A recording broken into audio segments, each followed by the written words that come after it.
Kagulat World, buong US Open ginulat. Alexandra Alex Ayala, ang 20 anyos na tennis sensation mula sa Pilipinas, ay nagsulat ng bagong kabanata sa kasaysayan ng sports matapos makuha ang unang Grand Slam main draw win ng isang Filipina sa US Open.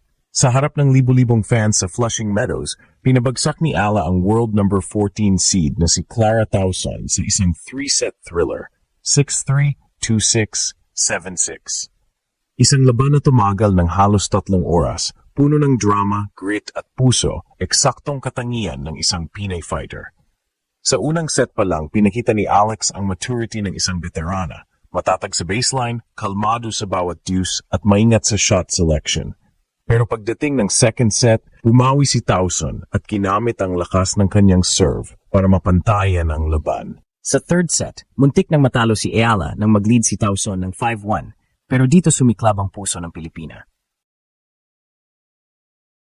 Isa-isang binawi ni Alex ang games hanggang sa umabot sa tiebreak, kung saan nagpalitan sila ng match points bago tuluyang makuha ni Ayala ang panalo, 13-11.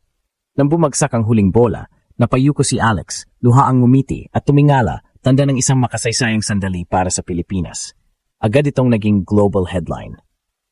Ayon sa WTA at Tennis Channel, ito ang isa sa most emotional victories of the US Open opening week.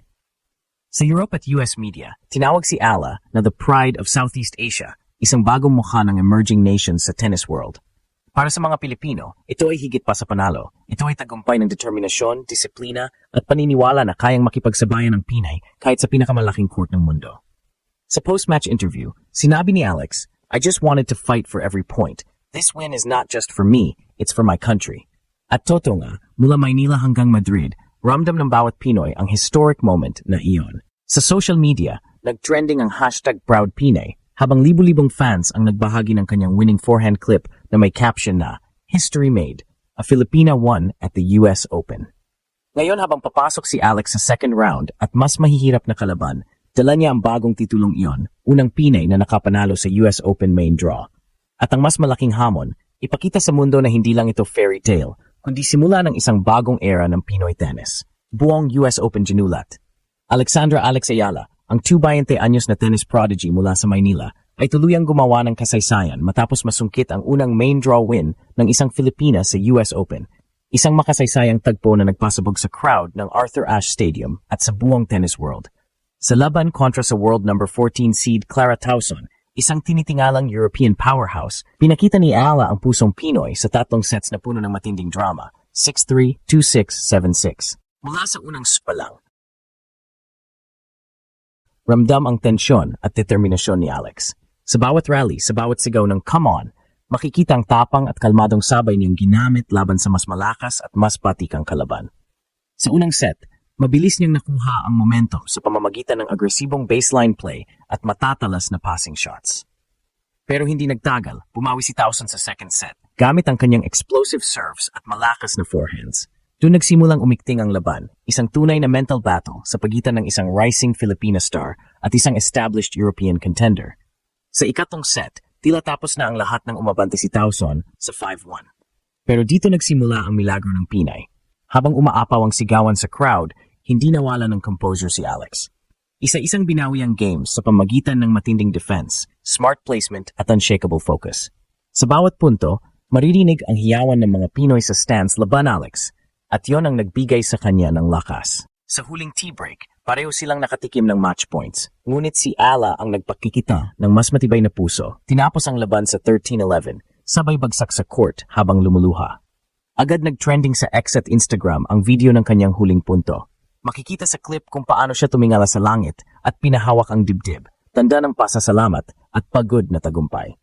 Sa courtside interview, halos manginig pa siya sa emosyon habang sinasabing, "I just gave everything I had. This win is for the Philippines." Ang crowd, kabilang ang ilang Pinoy sa diaspora, ay nagtaas ng bandila ng Pilipinas at sumigaw ng "mabuhay."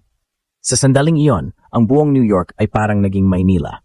Sa gitna ng mga champion at future legends ng tennis, isang batang Pinay ang tumindig bilang simbolo ng pag-asa na kahit galing sa maliit na bansa, kayang mangarap at manalo sa pinakamalaking entablado sa mundo. Hindi lamang tayo small sa score. Ito ay panalo sa puso, isang kwentong pagbangon at panagtataya. Sa Flushing Meadows, sa harap ng mga ilaw at kamera, ipinakita ni Alexandra Ala kung paano manalo ang isang Pilipina, hindi lang sa talent, kundi sa tapang. Pagkatapos na makasaysayang tagumpay ni Alexandra Ala sa US Open, buong mundo ng tennis ang literal na nagulantang. Sa loob lamang ng ilang oras matapos ang laban, trending topic na sa social media ang Ala makes history, Pinay Power at the US Open at Filipina Rising Star. Maging ang mga tennis legends gaya ni na Billie Jean King at Martina Navratilova ay nagpahayag ng papuri sa kanyang katapangan at maturity sa murang edad. Ayon sa ulat ng ESPN at Tennis Channel International, si Ala ay the future face of Asian tennis at tinawag ang kanyang panalo na one of the biggest underdog stories of the 2025 US Open. Hindi basta panalo ang naganap. Ito ang unang pagkakataon sa kasaysayan ng Pilipinas na may Pinay na nakapasok at nanalo sa main draw ng Grand Slam. Sa mundo ng tennis, ito ay milestone na parang Olympic gold para sa mga bansang walang tradisyong tennis powerhouse. Mula sa Asia hanggang Europe, umani ng respeto si Ala hindi lang dahil sa kanyang skillset kundi sa kanyang karakter. Sa mga highlight reels ng WTA, ipinakita kung paano siya bumawi mula 1-5 sa third set, isang comeback na tinawag ng mga commentators na a miracle under the New York lights. Ang panalo ring ito ay may malaking implikasyon sa kanyang world ranking.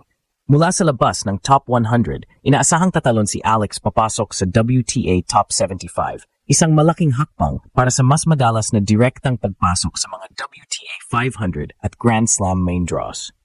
Ayon sa mga analysts, kung may pagpapatuloy ni Ala ang ganitong performance sa hard court season, posibleng makita natin siya sa 2025 Australian Open bilang seeded player, isang bagay na hindi pa kailanman nangyari sa isang Pinay tennis player. Ngunit higit sa lahat, ang epekto ng tagumpay ni Ala ay hindi lang sa kanya, kundi sa buong bansa. Sa mga komunidad ng Pinoy sa New York, San Francisco at Madrid, sabay-sabay na ipinagdiwang ang panalo. May mga viewing parties, flag parades, at social media posts na may caption na History Made, Proud to be Filipino. Sa Pilipinas naman, umabot sa milyon ang views ng highlights sa YouTube at Facebook, habang ang mga kabataang tennis players sa Batangas, Cebu, at Davao ay nagpa-interview pa sa local na media, sinasabing si Ate Alex na raw ang kanilang inspirasyon. Sa panayam kay Alex pagkatapos ng laban, kitang-kita ang maturity sa kanyang sagot. This win doesn't define me, but it inspires me to keep working. I want to show the world that Filipinos belong in tennis. Makikita ang halo ng humility at ambition, isang rare combination na gustong-gusto ng international media. Tinawag siya ng BBC Sport na the embodiment of Asian resilience. Habang patuloy ang kanyang kampanya sa US Open, papasok siya sa ikalawang round na may mas mataas na kumpiyansa. Ngunit kahit anong mangyari sa susunod, isang bagay ang malinaw. Ang pangalan ni Alexandra Ala ay nakaukit na sa kasaysayan ng sports ng Pilipinas.